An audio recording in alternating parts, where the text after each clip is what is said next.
Vamos abrir a palavra de Deus no Evangelho de João, capítulo 10.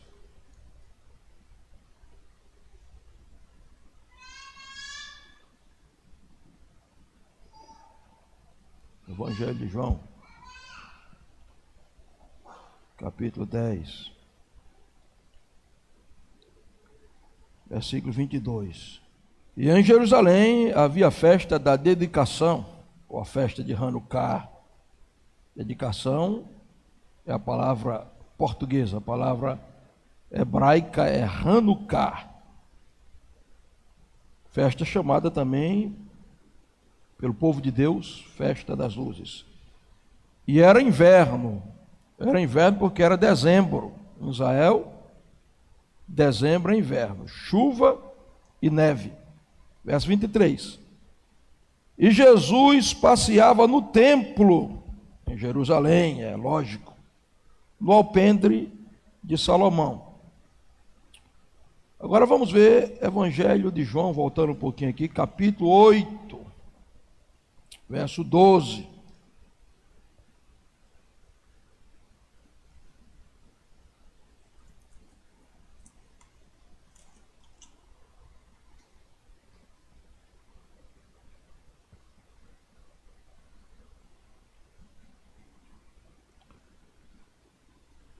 Falou-lhes, pois, Jesus outra vez, dizendo: eu sou a luz do mundo. Quem me segue não andará em trevas, mas terá a luz da vida. Vá para o Antigo Testamento, primeiro livro de Samuel, capítulo 3.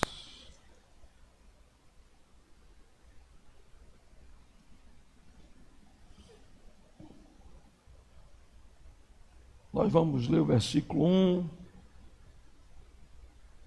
Eu vou dizendo os versículos que você vai acompanhar no texto aí. Primeiro Samuel, vou esperar você. Quem não tem Bíblia está projetado aí, né? Vou lá, vou começar. E o jovem Samuel serviu ao Senhor perante Eli. E a palavra do Senhor era de muito valia naqueles dias. Não havia visão manifesta. Sucedeu que naqueles dias, estando Eli deitado no seu lugar, e os seus olhos começavam a escurecer, que não podia ver. Estando também Samuel deitado antes que a lâmpada de Deus se apagasse no templo do Senhor. Note bem a expressão, antes que a lâmpada de Deus se apagasse no templo do Senhor. Estava onde estava a arca. O Senhor chamou a Samuel e ele disse: eis-me aqui. Agora vamos para o versículo 6. O Senhor tornou a chamar outra vez a Samuel. Samuel se levantou e foi a Eli e disse: eis-me aqui, porque tu me chamas? Mas ele disse: não te chamei, eu, filho meu, torna a deitar-te. Versículo 10. Então veio o Senhor ali, esteve e chamou como das outras vezes: Samuel, Samuel. E ele disse: fala, porque o teu servo ouve. Verso 11. Disse o Senhor a Samuel: eis aqui, vou fazer uma coisa em Israel, a qual todo o que ouvir lhe tinirão ambos as orelhas. Naquele mesmo dia suscitarei contra ele tudo quanto tem falado. Contra a sua casa começá-lo-ei e acabá-lo-ei. Porque já eu lhe fiz saber que julgarei a sua casa para sempre, pela iniquidade que ele bem conhecia, porque fazendo-se os seus filhos execráveis, não os repreendeu. Portanto, jurei à casa de Eli que nunca mais será espiada a iniquidade da casa de Eli, com sacrifício nem com oferta de manjares. Verso 15. Samuel ficou deitado até pela manhã, e então abriu as portas da casa do Senhor, porém temia Samuel relatar esta visão a Eli. Versos 19, 20 e 21. Crescia Samuel e o Senhor era com ele, nenhum de todas as suas palavras deixou cair em terra. E todo Israel, desde Dan até Bezeba, conheceu que Samuel estava confirmado por profeta do Senhor. Continuou o Senhor a aparecer em Siló, porquanto o Senhor se manifestava a Samuel em Siló pela palavra do Senhor. Eu queria que você deixasse projetado o texto de João 10, 22 e 23 aí na tela. Depois a gente vai voltar para esses dois textos. Deixe projetado o texto de João 10, 22 e 23. Meus queridos, o único texto na Bíblia que fala da festa de Hanukkah explicitamente é esse que nós lemos a priori, João 10, 22 e 23. E em Jerusalém havia festa de Hanukkah, substitua dedicação ou consagração por Hanukkah, e era inverno, dezembro, 25 de Kislev, dezembro no calendário bíblico, judaico. Quando eu digo judaico, estou falando bíblico, porque o cristianismo é judaico. O professor Joab disse que o cristianismo é uma invenção, né? Professor de história e de teologia aí se aprofundou muito nisso. Mas vamos dizer cristianismo por causa do Cristo. É judaico. O cristianismo não é romano. Jesus não fundou a igreja romana, não está em canto nenhum. A igreja não começou em Roma. O fundador da igreja não foi um romano. O fundador da igreja nem foi um judeu. Ele é o maior de todos os judeus. Está escrito em Apocalipse, capítulo 5. João, na visão, diz: eis aí o leão da tribo de Judá. Na cruz estava escrito Jesus Nazareno, o rei dos judeus. E a Bíblia diz que um dia ele reinará sobre a casa de Davi e sobre o trono de Jessé, e o seu reinado não terá fim. Um dia a capital teocrática, espiritual, política também, a capital mundial não será Brasília, graças a Deus, não será São Paulo, não será Tóquio. Um dia a capital mundial será Jerusalém, e a Bíblia diz que naquele dia de Jerusalém sairá a lei, a palavra do Senhor, e todos virão para Jerusalém, porque de Jerusalém Jesus reinará sobre as nações da terra. Então vamos acabar com esse negócio de festa judaica, de preconceito com o judeu, porque você serve um salvador judeu. Inclusive esse negócio de judiar, isso é palavra pejorativa, está judiando com jumento. Ele é um juda, um judeu. Isso é quem não conhece as origens da sua fé. A Bíblia que você tem não foi um romano que escreveu, não foi um grego. Moisés que escreveu Gênesis, Êxodo, Levítico, Número, Deuteronômio, Pentateuco, a base da Bíblia, a estrutura, a espinha dorsal da Bíblia foi um judeu. Josué foi judeu, Samuel foi judeu. Os salmos que você tanto ama foram todos escritos por judeus. Paulo, o maior apóstolo do cristianismo, um judeu. João, um judeu. Tiago, um judeu. Então, bem-aventurado aquele que ama o judeu e que ama Jerusalém, porque Jerusalém é o berço do começo da igreja. Então, vamos começar a pregar. Isso aí que começou na introdução, porque quando fala de Jerusalém a coisa esquenta. Mas eu quero começar exatamente falando de Jerusalém, verso 22. E em Jerusalém havia a festa de Hanukkah. Jerusalém, o lugar das festas de Deus, das festas bíblicas, o lugar onde a igreja nasceu, o útero da igreja, Jerusalém. E note que Jesus estava lá em Jerusalém. Jesus cumpriu.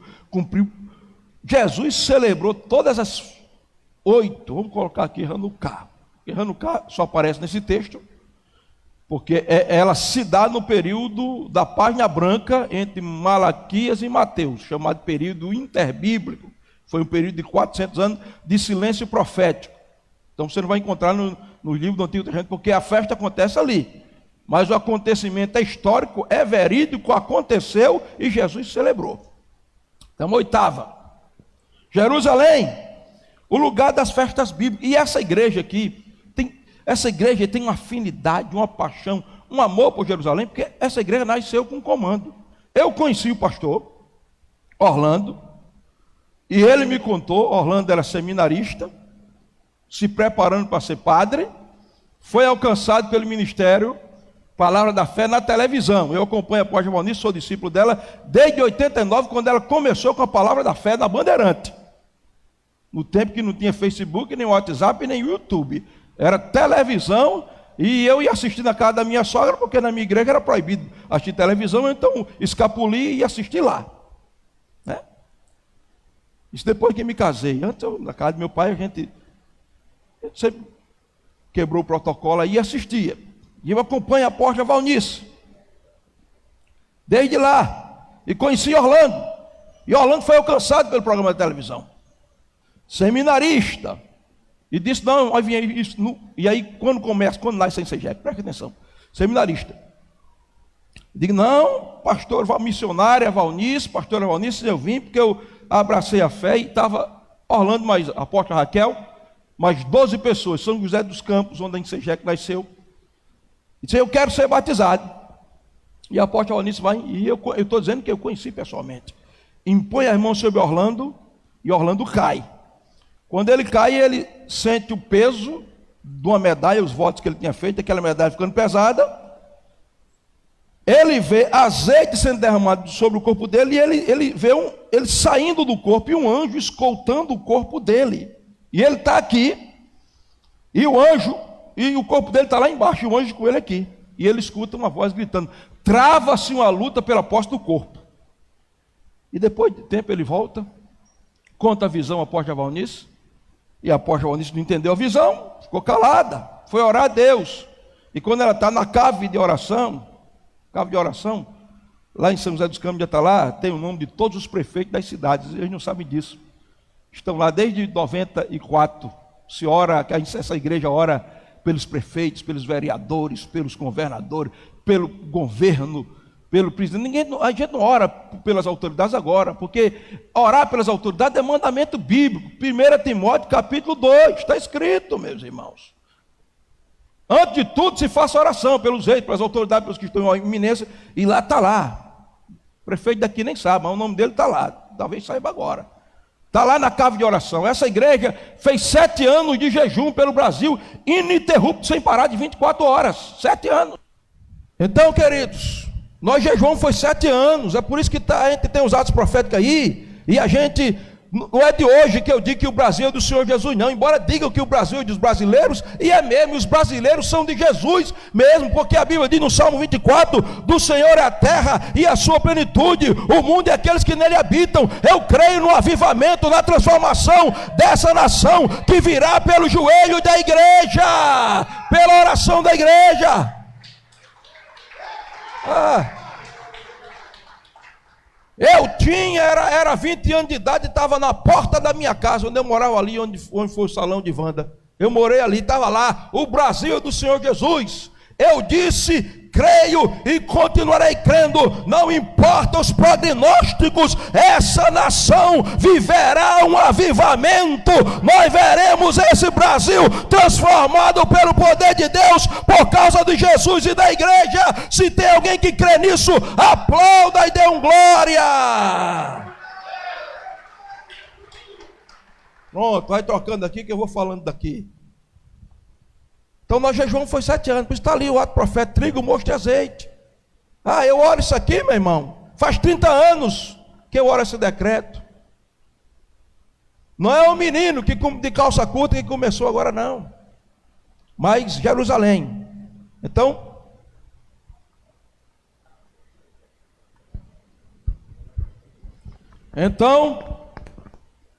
Orlando cai e a apóstolo está na cave de oração. Nesse lugar lá, onde o útero das intercessões nasceu em Segec.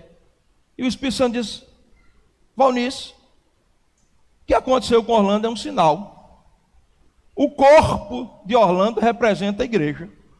O óleo é a unção de Jerusalém, o mover do Espírito onde a igreja nasceu. E a medalha é o Espírito de Roma. Trava-se uma luta pela posse do corpo, pela igreja, entre o Espírito de Roma e o Espírito de Jerusalém. Valnice, dê um grito no Brasil: igreja, sai de Roma e volta para Jerusalém. Ela disse: pastor, ela disse: meu Deus, fazer isso é declarar a Terceira Guerra Mundial. Pastor comemorando Natal com gorro de Papai Noel e eu dizer que isso aí é coisa de Roma. É declarar a Terceira Guerra Mundial, mas ela declarou na televisão. As pedradas veio, as críticas veio. Essa igreja nasce assim, com essa convicção, que é Roma, o lugar da lógica. Eu vou entrar aqui daqui a pouco na fé de Hanukkah. Roma e Grécia está associado. Lugar da lógica, da exaltação do homem, da liturgia morta e vazia, dos protocolos da religião, onde o Espírito Santo não está, da filosofia acima da palavra. Escute, preste atenção. Após a Valnice declara, a gente começa a quebrar as estruturas romanas que existiam ainda na Insegec, começamos a celebrar as festas do Senhor, e após a Valnice faz um ato profético em São Paulo. Eu conheço a igreja de Campina Grande, conheço a pastora de Campina Grande, conheci o pastor Daniel, meu amigo, que era de Campina Grande, dessa época, e ela está em Brasília, vestida em São Paulo, vestida de soldado, com um punhal na mão, construiu uma estrutura como que fosse Roma, porque eu vou explicar para você que Roma não é só uma cidade, não é só uma civilização, um povo, existe um principado por trás, um espírito. E quando ela está com o punhal, declarando que está destruindo Roma, né? Aquela estrutura com os desvios da igreja durante a história, como a igreja se desviou a partir do 3º século. Quando ela está fazendo isso, em Campina Grande está tendo um culto, ninguém sabe de nada, uma mulher se manifesta, e 3 principados se manifestam nela, que eu não vou dizer o nome dos outros dois para não escandalizar ninguém aqui. Num culto privado eu digo: eu sou fulano, eu sou Betrano, e o terceiro, mais brabo, disse: eu sou Roma. E Valnice está com um punhal na mão, lá em São Paulo, me enfraquecendo no Brasil. Enquanto dizia isso, puxou uma gilete da mão e se retalhava toda. A mulher foi liberta, está lá em Campina Grande, servindo a Deus, crente em Jesus. A Bíblia diz: havia em Jerusalém, irmãos, o lugar onde a igreja nasceu, porque a igreja é judaica. E em Jerusalém estava acontecendo a Hanukkah, a festa da dedicação e das luzes, e Jesus estava lá. Porque Jerusalém é o lugar das festas bíblicas. Lugar das festas bíblicas. Evangelho de João, capítulo 2. Jesus está celebrando a Páscoa, sem ovo de chocolate, sem coelho. Isso é invenção de Roma também.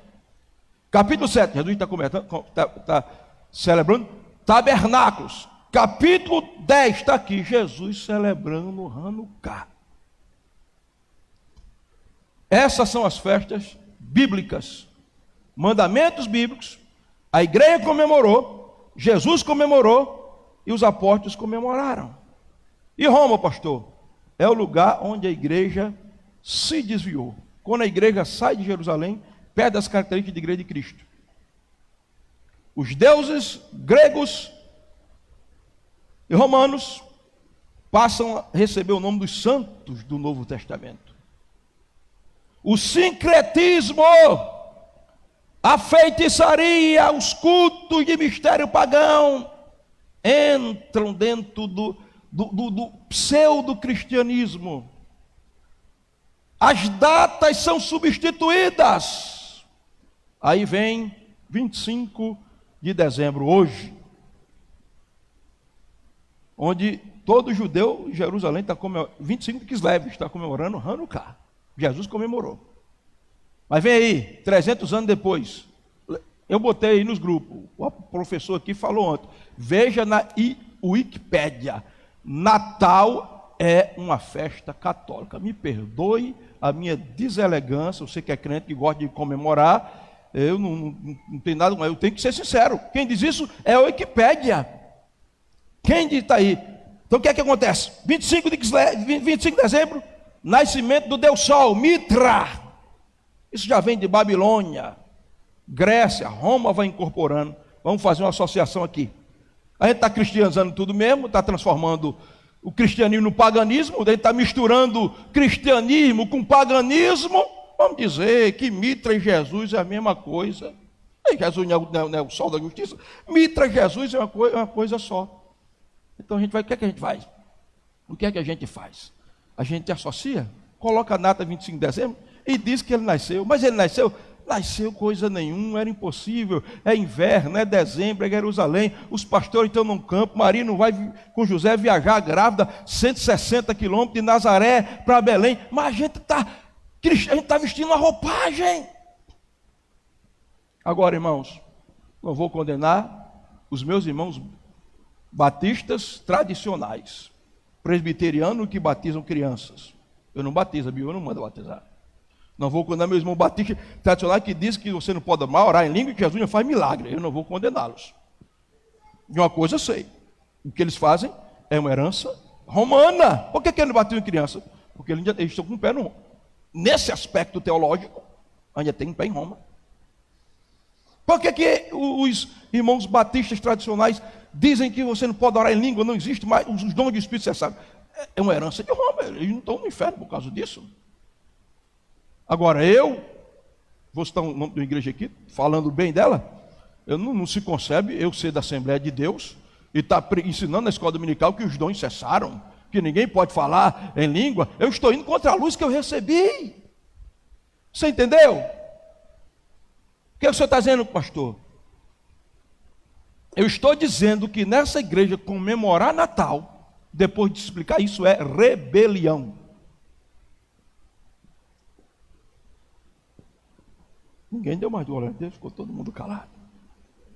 Porque você está indo contra a luz que você recebeu. Cadê Papai Noel? É de Jerusalém? É de Roma. E a árvore de Natal? É de Jerusalém? É de Roma. E 25 de dezembro? É de Jerusalém?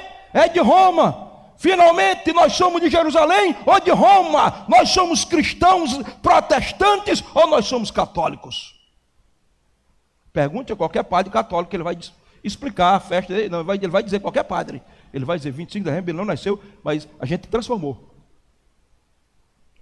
Agora, eu não comemoro São Pedro, São João, São Sebastião, mas eu comemoro uma festa que teve origem no mesmo período, que tem o mesmo sentido. O senhor está condenando? Eu não.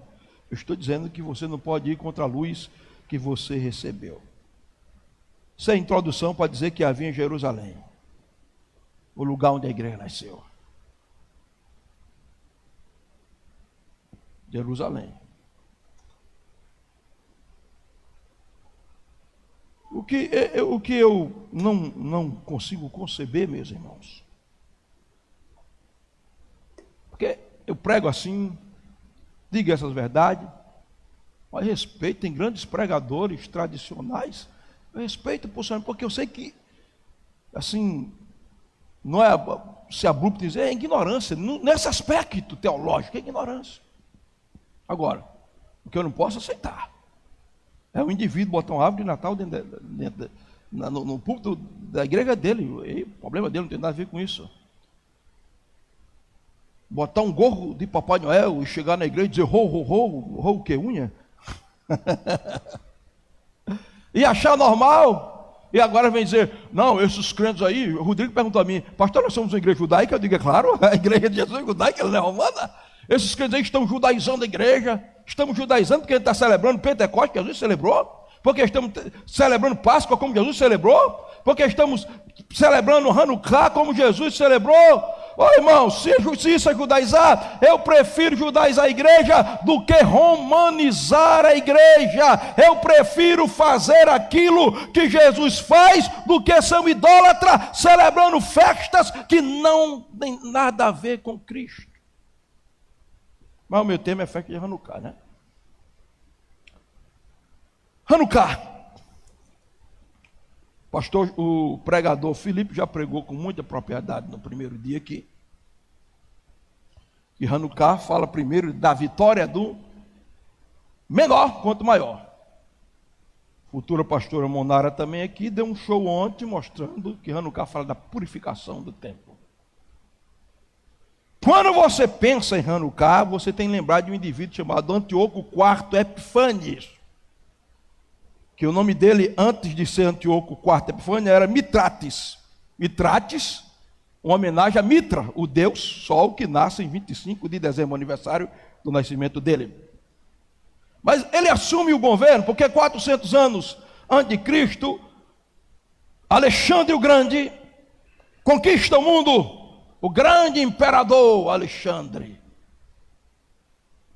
exalta a Grécia, a filosofia grega é exaltada sobre todas as nações. O sonho de Alexandre transformar o mundo na Grécia, a helenização dos povos. Aí Alexandre morre. 4 generais assumem o governo, deles nasce Antíoco. Antíoco vai aparecer na Bíblia, viu? Daniel 8:9, ele aparece com uma ponta pequena. Daniel 8:23, rei feroz de cara, entendido em adivinhações. E Daniel 11:21, homem vil. Antíoco assume. E ele diz, não, meu nome agora não é mais Mitrades. Mitrades, homenagem a Deus Mitra, quer dizer, alguém doado por Mitra. Meu nome agora é Antíoco Epifânio, Deus manifesto. Porque eu sou Deus. A síndrome de ser Deus é a síndrome de Lúcifer. Todo homem que quer ser Deus, e o orgulho é o coração de todos os males, a soberba é a tentativa de ser Deus, Deus vai abater. Mas Antíoco diz, eu agora, meu nome não é mais Mitrades, doado por Mitra, eu sou mais do que Mitra, eu sou Deus. Antíoco Epifânes, me chame assim, Deus manifesto. Exército, juntem-se. Relatório: todas as províncias e reinos foram helenizados, conquistados. Senhor Antíoco tem um povo resistente. É um povo que ele não tem vários deuses, eles não são politeístas. Para nós entrarmos na Índia foi fácil, a Índia queria só mais um Deus. Para os hindus, os Zeus, os nossos deuses, o nosso panteão. As outras nações, elas não têm um código de ética moral como ele. Mas que é o povo judeu, eles só creem em Deus, o nome de Deus deles é Yahvé, e eles não adoram imagem de escultura, nem adoram outros deuses. Eles são um povo diferente, eles têm uma dieta diferente, que diz que foi passada pelo Deus, eles não comem qualquer coisa. Senhor Antíoco, aqui na Grécia, pederastia, homossexualismo é pedagógico. O mais velho ensina o homem mais novo o homossexualismo como algo natural, algo que faz parte da pedagogia, senhor Antíoco. Mas esse povo, lá as mulheres têm que casar em virgem. É um escândalo se perder a virgindade no meio desse povo. Esse povo tem um templo que não tem imagens, tem utensílios que são consagrados a seus deuses. Antíoco monta no seu cavalo, exército, partindo para Jerusalém. Desce do cavalo, e a primeira coisa que ele faz é ir ao templo sagrado. Entra no templo, derruba a menorá, candelabro, derruba o pia de bronze, na verdade era o tanque, né? O mar de bronze. Derruba o altar, derruba tudo, tirem tudo daqui, colocam um altar a Zeus. Zeus agora vai ser adorado aqui. O que é aquilo ali? O rolo da Torá. Bate uma porca. Ele sai profanando, jogando sangue no rolo da Torá, joga sangue em todos os utensílios. Ele diz: traga uma porca, animal imundo para os judeus, sacrifiquem aqui. Esse templo é dedicado a deuses. Traz as prostitutas, sacerdotes, podem ter relações sexuais aí com as prostitutas, é o culto da fertilidade, isso é natural. Templo profanado. Judeus estão escandalizados. Circuncisão proibida, aliança é com os deuses gregos. Aqui é Grécia, o endeusamento da filosofia e da mente, o lugar do politeísmo.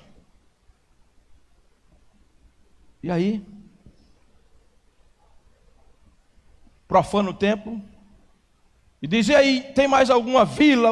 E alguém diz: tem uma vila resistente ali, senhor, que é Modim. Lá tem um camarada chamado Matateahu Ramacabe, é perigoso, é Mateus o Martelo. Se brincar, ele martela. Tem um filho dele, Judas, zeloso, é uma família oficial, vai lá. E o oficial chega: o senhor é Matateahu Ramacabe? Sim. Mateus o Martelo? Esses são seus 5 filhos? Sim. Vocês são sacerdotes aqui? Sim. Ordem de Antíoco: sacrificar uma porca, porque agora a adoração é Zeus. E Mateus disse: olha, me diga uma coisa, olha, eu sou diplomático e democrático, agora abrir mão dos meus valores, sacrificar porca, rapaz, você me mata, mas porca eu não sacrifico. Eu só adoro a Deus, rapaz. Eu não me rendo a outro Deus, e não. O meu Deus é o Deus de Israel, o Deus de Moisés, o Deus que disse: não terás outro Deus diante de mim, não farás para ti mais escultura, não se dobrarás diante dela, os meus joelhos se dobram. Aí o cara partiu para cima, Mateus partiu para cima e matou. Fugiu com a família. Começaram a formar um exército de camponeses e sacerdotes, sem perícia na guerra. Trava-se uma guerra, 3 anos de batalha. Mateus morre, Judas assume o comando. 3 anos depois, Antíoco é vencido, 12 contra 100 mil, a vitória. E o sacerdote vem celebrando em festa, as moças celebrando, e Jerusalém reconquistada, estamos livres de Antíoco. E eles entram no templo, reconsagram o templo, unge tudo com o óleo santo da reconsagração, e vão lá no menorá. E quando eles chegam, o menorá está apagado. Coloca o menorá no lugar. E agora? Menorá não pode reconsagrar o templo com a luz apagada. O menorá tem que ser assim. O menorá representa a luz de Deus no meio do povo. E quando eles vão procurar, só tem um pote de azeite especial, selado, que só dava para durar um dia queimando. E agora o que fazer? Vamos acender pela fé. Coloca o menorá lá.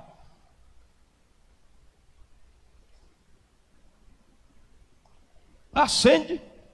E agora o sacerdote vai trabalhar 8 dias para confeccionar o menorá. Primeiro dia, menorá aceso. Rapaz, o menorá está. Segundo dia, menorá aceso. Terceiro dia, mas olha, não sei. Terceiro dia, quarto dia, 8 dias, o menorá aceso. Então eles dizem: agora a gente vai fazer uma festa. Essa festa vai ser chamada Hanukkah, a festa do Deus que nos deu vitória para reconsagrar o templo e da luz que não se apagou. Hoje você está aqui para celebrar o Deus que faz milagres. Aplauda Jesus. O que isso tem a ver comigo, pastor? O que isso tem a ver comigo? O último ato do sacerdote foi a reconsagração do menorá, do templo, e acender as lâmpadas. Agora, vamos começar aqui a ver algumas coisinhas para a gente aplicar para a nossa vida espiritual. Primeiro, restava um vaso selado, irmãos. Para mim isso não foi coincidência, providência divina. Eu não sei quem escondeu aquele vaso. Os soldados de Antíoco vasculharam, acabaram com tudo, mas ficou um vaso. Porque se não fosse aquele vaso que sobrou, selado, que era um vaso selado pelo sacerdote, não tinha sido o menorá. Tinha que ser o óleo especial. Menorá sem acender, templo não era reconsagrado. Templo não era reconsagrado, não tinha festa de Hanukkah. A gente não estava celebrando aqui e não ia aprender o que a gente vai aprender aqui com a festa de Hanukkah. O que é que o senhor quer aprender? Eu quero dizer que Deus é um Deus de providência e sempre vai restar um remanescente. Sempre vai haver um vaso selado. Irmãos, as igrejas brasileiras podem se vender todas, se corromper, o relativismo moral pode entrar na igreja, pode ter pastor dizendo que cantar Branco mais que a neve é racismo. Outro dizendo que cantar o nosso general é Cristo, é apologia à ditadura. Pode haver o que acontecer, mas sempre vai existir um vaso que vai resistir. Deus vai sempre ter um remanescente, sempre vai ter um vaso não corrompido, sempre vai ter um povo de joelho, sempre vai ter o exército de Macabeus que não vai se render. Providência divina. Sempre vai existir um vaso com azeite especial. Bata no peito, diga: esse vaso sou eu. Segundo, o azeite não podia ser qualquer azeite. O azeite não podia ter cheiro e nem podia fazer fumaça. O cheiro ia incomodar. E a fumaça, porque no lugar santo, a única fumaça que podia brilhar era Shekinah. Diga para o seu irmão, diga: você é um vaso que tem um azeite especial. Então diga: não deixa o seu cheiro exalar. Diga para ele: não deixa o seu cheiro exalar. Não sei se você veio, hoje eu cheguei, entrei, mamãe disse: tomou perfume, tomou banho, né, de perfume, porque o cheiro passou. Mas não deixa esse cheiro não pode, porque qual é o cheiro que tem que exalar? É o bom perfume de Cristo. É o bom. E a fumaça? Olha para o seu irmão, diga: você é um vaso, diga, com azeite, que não pode ter fumaça própria, irmãos. Tem gente que está fazendo fumaça. Botaram aqui o negócio de fumaça, eu tiro a fumaça aqui, tá fazendo. Mas tem gente que vem no púlpito para trazer fumaça, espetáculo, fumaça sem fogo, fumaça vazia. Mas na igreja, a única fumaça que tem que encher a igreja é a fumaça da nuvem Shekinah, da glória de Deus. Aplauda Jesus.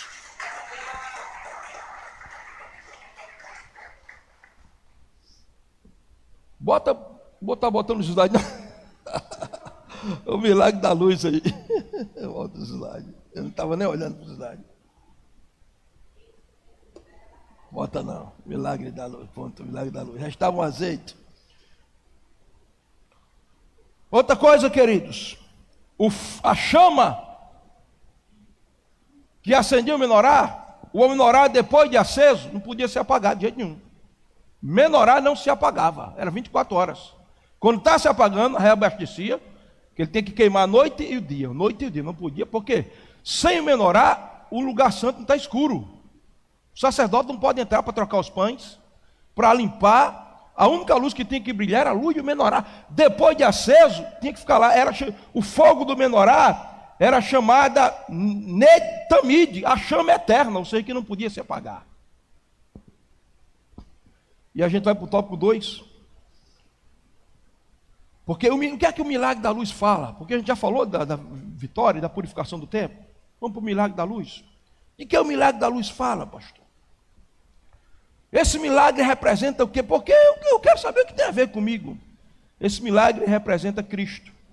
Diga: Cristo, a luz que jamais se apagará. Irmãos, não adianta. Mao Tse-tung,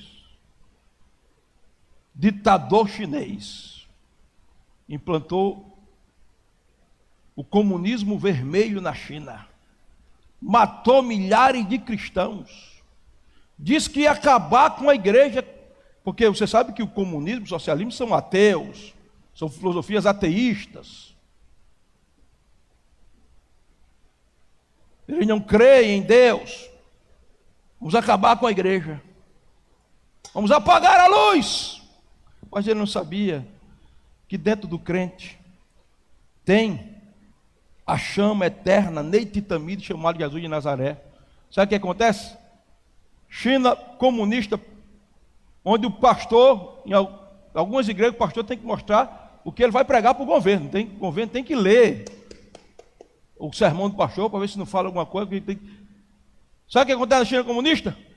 A maior igreja do mundo está na China. O maior avivamento de salvação está lá. crente sendo perseguido, mas não adianta, não tem quem detém a igreja.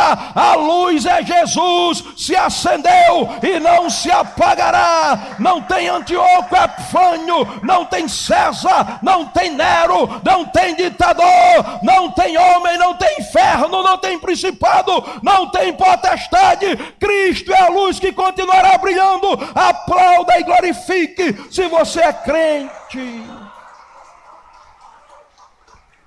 Não pode se apagar. Volta para o texto de 1 Samuel. Eu sei que não vou ter tempo de pregar, vou só tocar os pontos aqui. A lâmpada do Senhor não pode se apagar, ela estará acesa. Por quê? 1 Samuel, a gente encontra o texto lá do menino Samuel. No tempo de calamidade e de apostasia. E o que não podia acontecer, aconteceu. Quer ver? Veja aí, 1 Samuel, capítulo. Coloca o versículo 2 aí. Versículo 3 aí. 3. Estando também Samuel já deitado, antes que a lâmpada de Deus se apagasse no tempo do Senhor. Não pode. Por que a lâmpada estava se apagando? Porque não tinha sacerdote, não tinha homem de Deus. Os filhos dele eram prostitutos, eram papadismo e papa oferta do povo. Tá ali gordão e deles, gordo e ali conivente com os filhos dele, cego.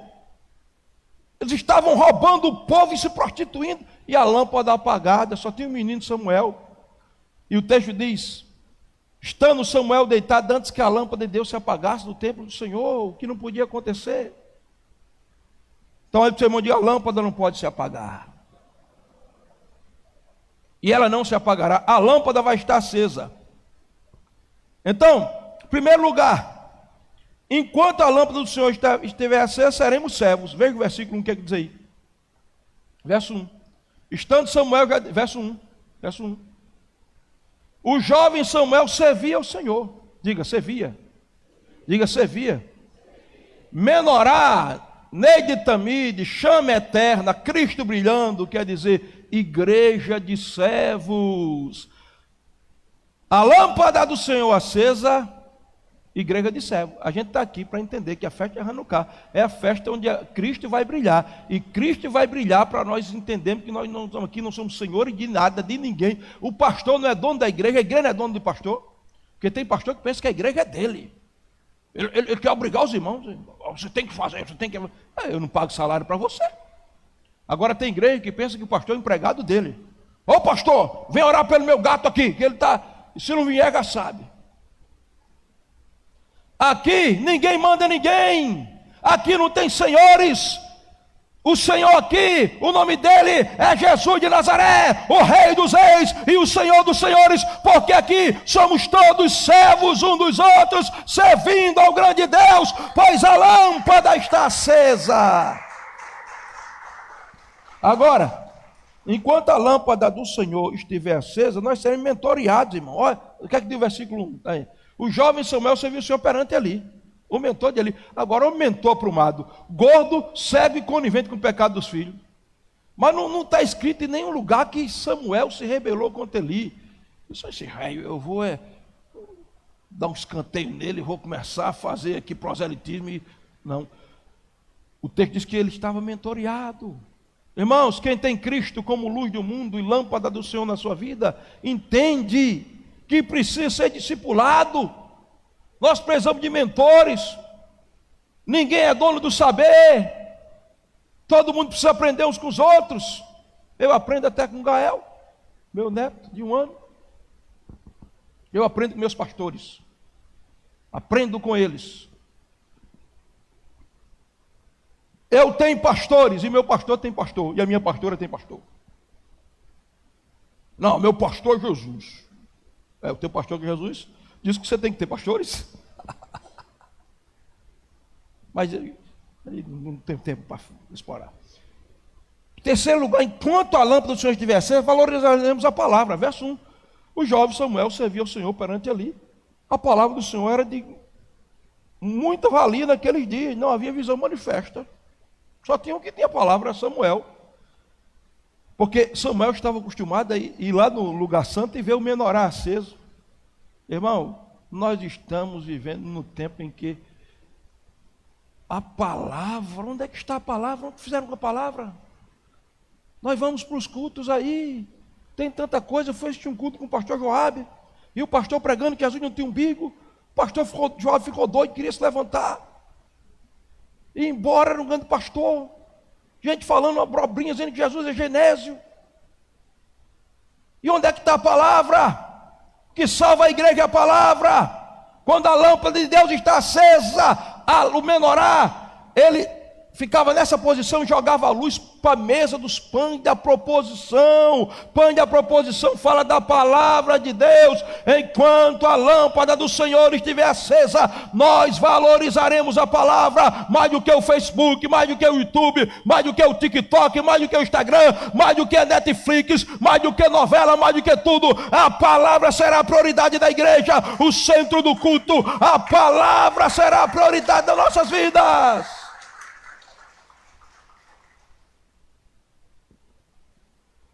Tem gente que não aguenta 30 minutos de sermão, mas passa 5 horas escutando mentira, o cara contando mentira, ele escutando, acreditando na mentira e batendo palma.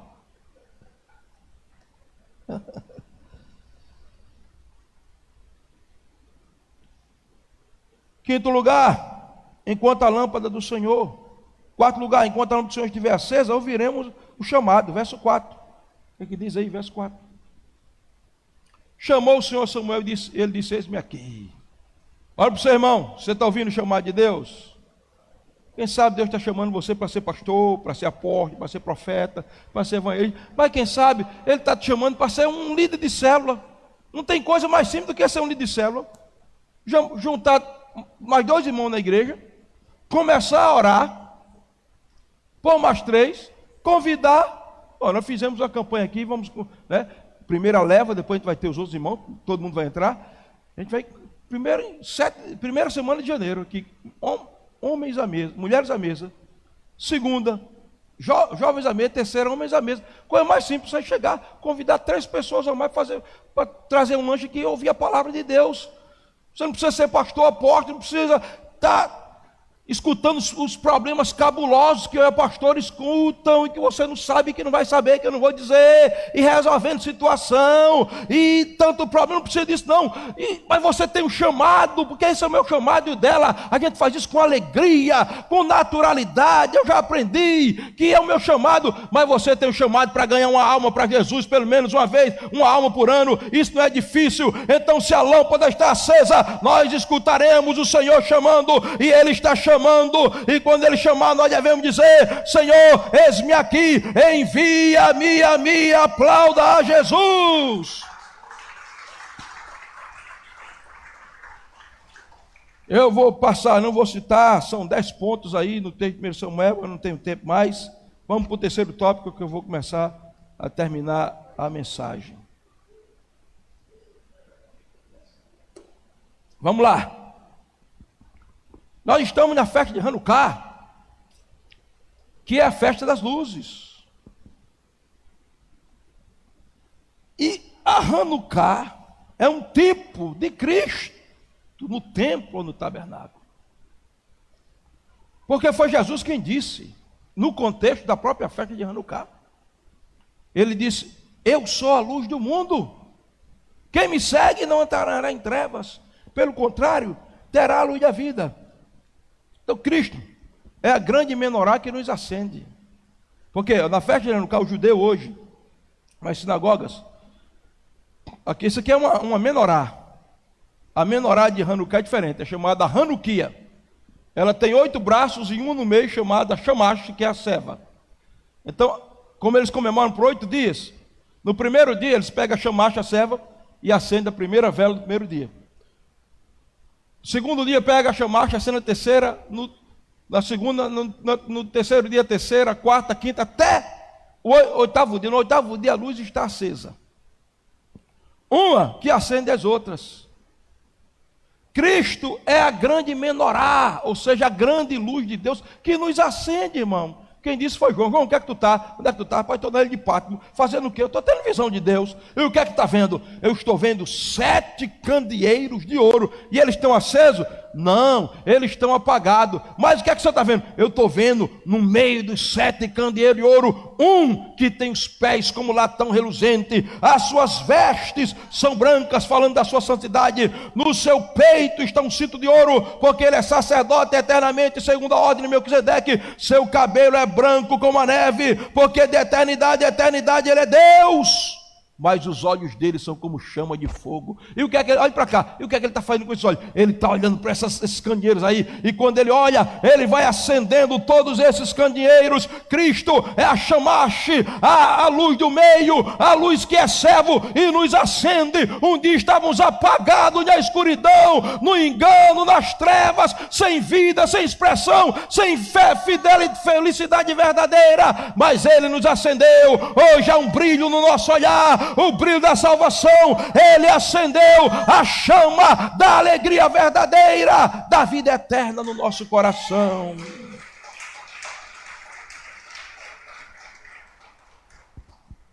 Cristo é a luz do mundo, irmãos.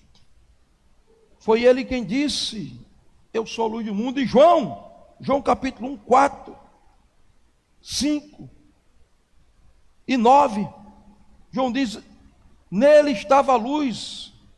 Vamos ver esse versículo. Coloca aí, por favor, para a gente ler. Vou colocar o relógio aqui, que está dizendo que eu tenho 15 minutos só.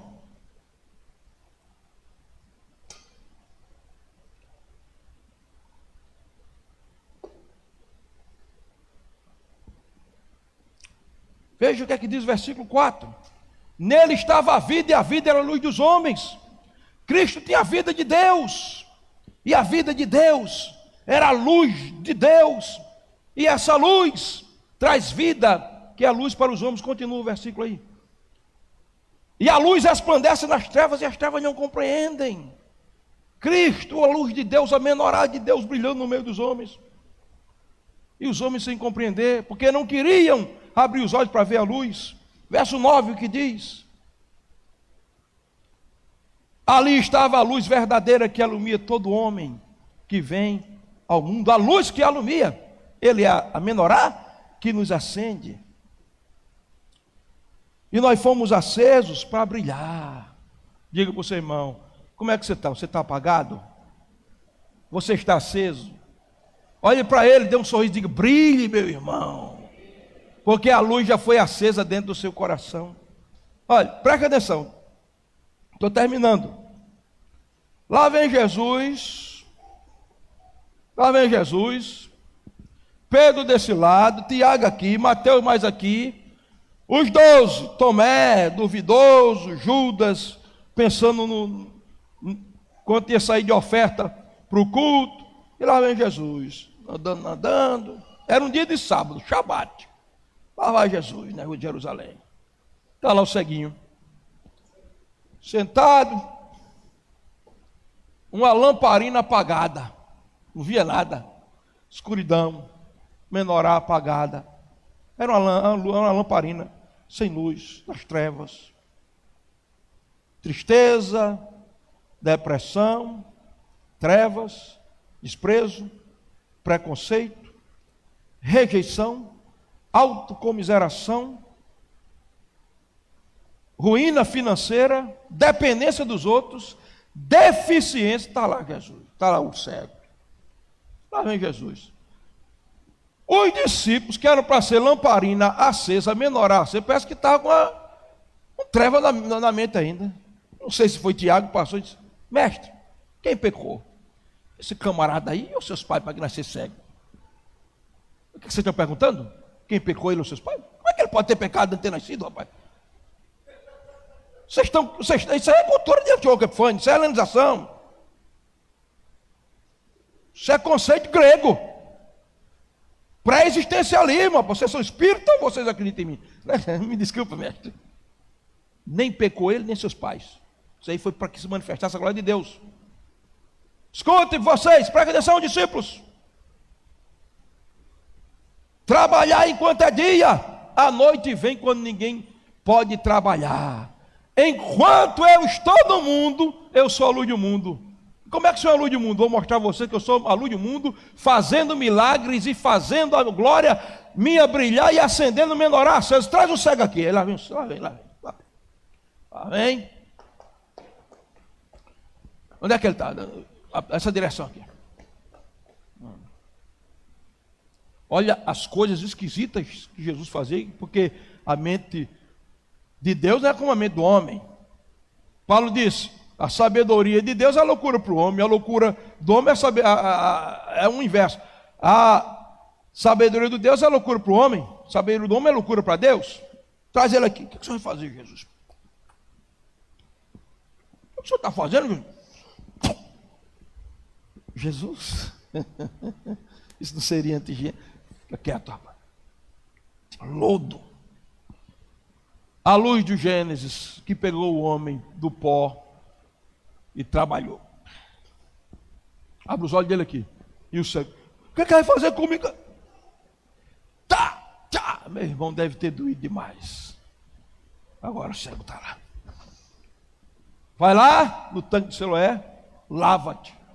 Diga para o seu irmão, o segredo é a obediência. Diga, o segredo é a obediência. Diga, quando Deus faz, diga, não importa se vai doer, se você não compreende, se vai ser um desafio, obedeça, lá vai o cego. Tanque de Siloé. Dificuldade para chegar. Lavo, quando se lavou. O sol, eu estou vendo, eu estou curado, o sobrenatural aconteceu. Sabe por quê? A luz, o Neshtamid, a luz eterna, tocou aquele homem. Na verdade, a luz de Deus brilhou, entrou no interior escuro daquele homem. Os seus olhos se abriram e ele agora não era mais uma lamparina apagada, ele era um menorá aceso, porque a luz do mundo brilhou, o seu sobrenatural e o seu milagre na vida daquele homem. Sabe quem era aquele homem? Era eu. Há 33 anos atrás, jamais pensei estar aqui. Era você, era Delmo no alcoolismo, numa situação de miséria, era você e eu na ignorância espiritual, mas um dia a luz chegou, brilhou, e a luz traz milagre, e a luz, onde a luz chega, as trevas vão ser dissipadas. Treva é pecado, treva é depressão, treva é angústia, treva é um problema insolúvel, mas essa noite a luz está brilhando nesse lugar. Cristo, a luz do mundo. A festa de Hanukkah é a festa das luzes. Que luz? Jesus, a maior de todas as luzes.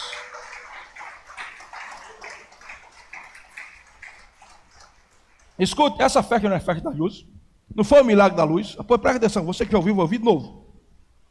Tem um milagre aqui bem fresquinho. Sexta-feira eu estava saindo para vir para o culto. Chegou um senhor desesperado na minha casa. Fazia 8 dias que não dormia, nem ele nem a família, e nem comia direito. O senhor está de saída. Ele estava desnorteado. Meu filho levou uma queda em Santo Antônio, bateu o joelho, deu um derrame no joelho. Já levei para 5 médicos, tiraram 5 seringas de sangue do joelho dele. Nenhum médico faz meu filho andar. A gente está lá e ele não anda de maneira nenhuma. Estamos no desespero. Eu disse, se preocupe não, eu estou indo para o culto agora, mas terminando o culto eu vou ir na sua casa. Terminou o culto, eu chamei Jerônimo. Ele já tinha pedido oração no grupo. Chamei Jerônimo, chamei Joabe. Vamos visitar uma pessoa ali.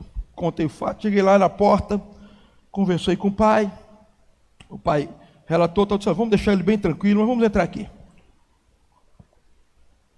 E lá o menino está sentado no sofá. Só tinha comido um sanduíche diante de mim. O menino estava desesperado e não conseguia andar. Os 5 médicos não tinham feito ele andar. Eu ajoelhei, abracei ele, conversei. E fui no joelho, que eu nem sabia que o pai tinha dizendo que era o joelho. Não sei se era, nem me lembro se era o esquerdo ou o direito. Não sei se vocês lembram. Toquei no joelho dele, uma oração muito simples.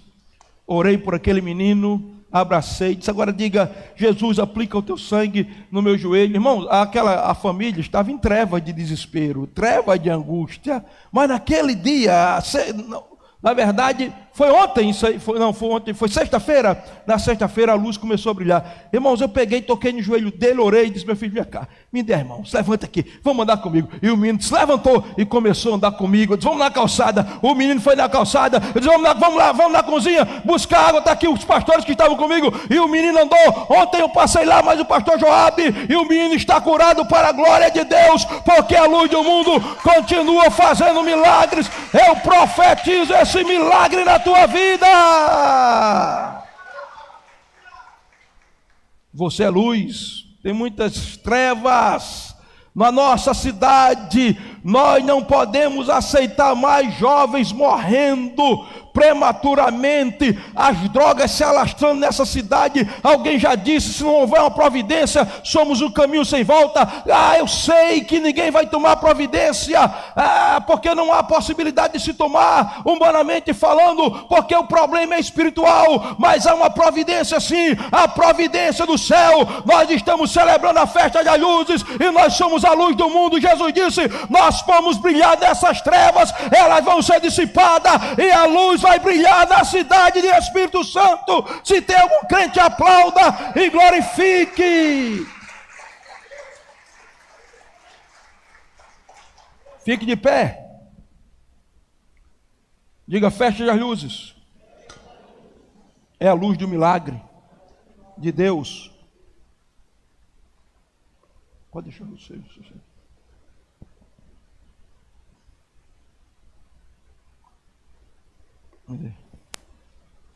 É a luz do milagre de Deus raiando na nossa vida. O último texto que eu quero ler com os irmãos, coloque na projeção, Mateus capítulo 5, versos 14 e 15. Porque Jesus é a luz, mas você é uma luz, uma lamparina, um menorá de Deus. Veja o que Jesus disse: vós sois a luz do mundo. Não se pode esconder uma cidade edificada sobre um monte. Coloca. Nem se acende a candeia e se coloca debaixo do alqueire, mas no velador, e dá luz a todos os que estão na casa. Continua. Assim resplandeça a vossa luz diante dos homens, para que vejam as vossas boas obras e glorifiquem vosso Pai que está no céu. Olhe para o seu irmão e diga: você é luz. Diga: a luz de Cristo. Ele, diga ele, Cristo, o menorá, a luz de Hanukkah, já brilhou no seu coração, já apagou você. Diga: não deixa a luz que está em sua vida se apagar. As pessoas estão olhando para você. Será que esse versículo está se cumprindo na sua vida? Você tem sido luz, jovem, na faculdade? Você que canta, que celebra aqui, na faculdade você tem sido luz? Outro dia um jovem mandou para mim um texto lá da IF.